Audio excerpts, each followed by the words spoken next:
به نام خدایی که جان فرید سخن گفتن در زبان فرید. اما بعد، السلام علیکم و رحمت الله تعالی و برکاته. پدران و مادران اهل قدر و برادران و خواهران اهل اسلام من، بنده امروز خواستم با خواهش یک چند برادران و خواهران اهل اسلام درباره زناکاران و شرابخوران یک چند سخن گویم. و الهی اگر در وقت گفتن این نقل اگر به خداگی راه دهم، الله تبارک و تعالی مرا مغفرت کند و از همه شمایان معذرت میخواهم. و ناگفته نماند که امروزها بسیار خواهران با ما سوال میکنند که میگویند برادر، برای چه بسیار در حق مادران یعنی زنها نقل میکنیم؟ البته در اون نقل های ما بسیار سخن درباره مادران میرود.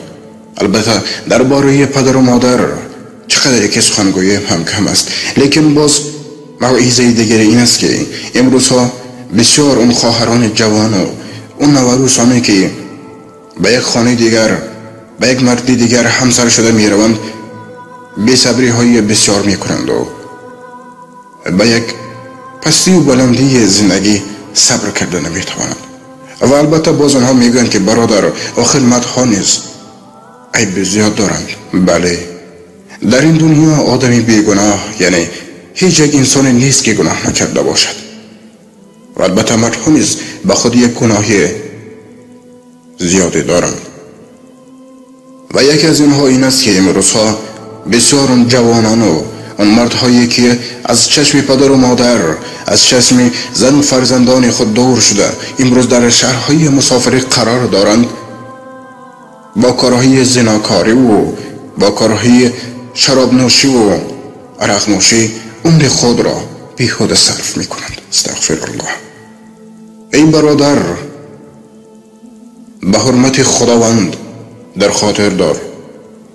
از ابو هریره رضی الله عنه روایت است که از رسول اکرم صلی الله علیه و سلم فرمودند: هر که زنا کند یا شراب خورد ایمان از آن بنده دور باشد، یا لباس را از سر آن کشیده باشد. خب ای برادر، در خاطر دار که وقتی تو یک کلوب ها و دیسکتیک و یا که اون زنا خانه هایی که می روی و در اونجا زنا می کنی، در اونجا عرق می نوشی، در اونجا شراب می نوشی، در خاطر دار در اون وقت تو مسلمان نیستی. و خدا نکرده در اون وقت اگر از بدن تو روح را الله تبارک و تعالی بگیرد، از این دنیا کافر می روی. استغفر الله. حالا که بنده مسلمان امید به آن دارد که در دم مرگ لا اله الا الله محمد رسول الله گفته ترک این دنیا کند، لیکن وقتی با شراب نوشی و با اون زناکاری مشغول باشی و جان از تن تو گرفته شود، اون حالت خوب فکر کن. روایت میکند ابو امامه رضی الله عنه از رسول اکرم صلی الله علیه و سلم فرمودند که 3 گروه در بهشت داخل نشوند: اول شرابخور، دوم قاطع الرحم، سوم به مسخره و استهزای مردم کوشش داشتند. شرابخور را الله تعالی به دریای غوطه دهد که آب آن دریا از فرجهای زناکاران پر شده باشد. اهل دوزخ از بوی بدی آن در عذاب باشند.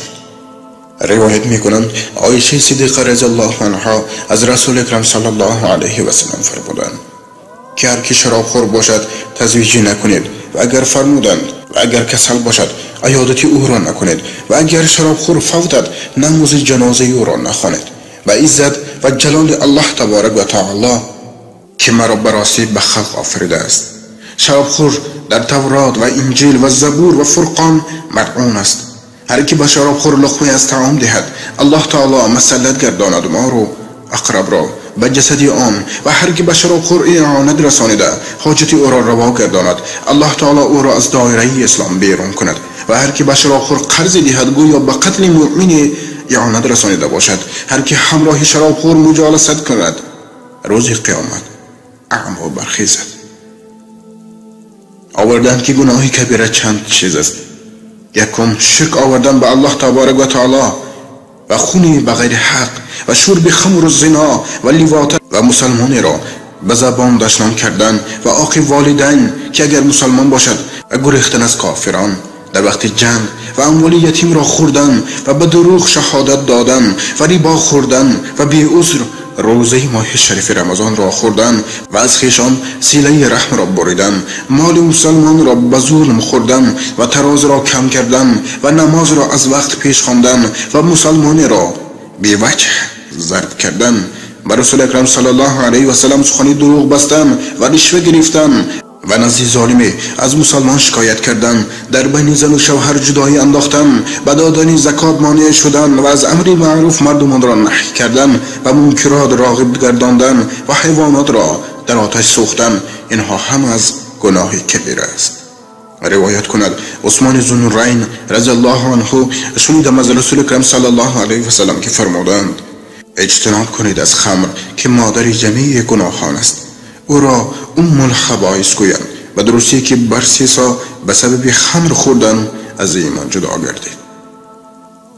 آوردند که شیخ بر 3 سال مدتی 400 سال عبادت الله تعالی را کرد، هیچ گناهی از او صادر نشده بود، 60,000 مرید داشت، بر 3 سال با برکت عبادت در هوا سیر میکرد که فرشتگان از عبادت او تعجب مینمودند. الله تعالی گفت: ای فرشتگان، به عبادتی بر 3 سال تعجب نکنید، آنچه من میدانم شما نمیدانید، در علم من محفوظ است که بر 3 سال از دنیا کافر رود به سبب شرب خمر، ابدالآبد به دوزخ باشد. فرشتگان این سخن را شنیده همه در سجده افتاده استغفار کردند.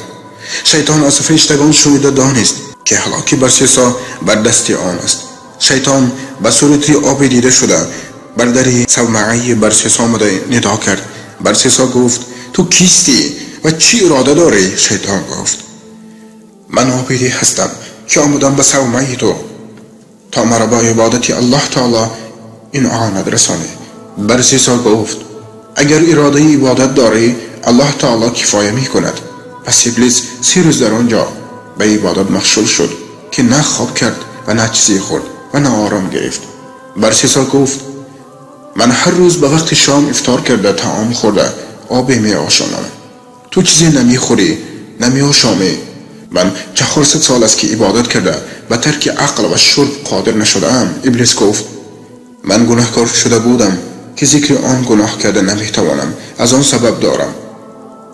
بر 3 سال گفت: به من نیز آموز که ترک خورد و خواب نمایم. ابلیس گفت: گناهی کن، بعد از آن توبه نمای، به درستی که الله تعالی رحیم است، توبه را قبول می کند. بعد از آن حلاوت طاعت را یافته ترک عقل و شرب کرده خوب نخواهی رفت. بر 3 سال گفت: با کدام گناه شاغل باشم؟ ابلیس گفت: زنا کن. بر 3 سال گفت: آن کار را اصلا نخواهم کرد. ابلیس گفت: خونی بغیر حق کن. بر 3 سال گفت: این کار را نیز نخواهم کرد. ابلیس گفت: شراب خور تا مست شوی. بر 3 سال گفت: شراب را از کجا یابم؟ ابلیس گفت: به فلان قریه رو، آنجا خواهی یافت. بر 3 سال به سخن آن دشمن ایمان به قریه که نشان داده بود رفت. شرابی گرفته آشامید، مستی لایقل شد. او یک زنی را دیده به خانه او در آمد، همراهی آن زن زنا کرد. شوهر آن زن خبر یافته به بالای آن مرد در آمد. بر 3 سال او را ضربتی زده به قتل آورد. شیطان خود را به صورت انسان کرده نزد پادشاه آن وقت رفته از حادثه خبردار گردانید. با فرموده پادشاه بر 3 سال آورده از برای خوردن خمر 80 تازه نظر کردن. بعد از آن از برای زنا کردنش 80 تازه دیگر زده. از برای خونی بغیر حق فرمود که بدار کشید. ابلیس به همان صورت نزد بر 3 سال آمد و گفت: حال تو چیست؟ بر 3 سال گفت: کسی که اطاعت کار شر را کند جزا این است. ابلیس گفت: مدتی 400 سال است عبادت کردی، آخر الامر به دار آیخته شدی، میخوای که از این دار تو را خلاص کنم؟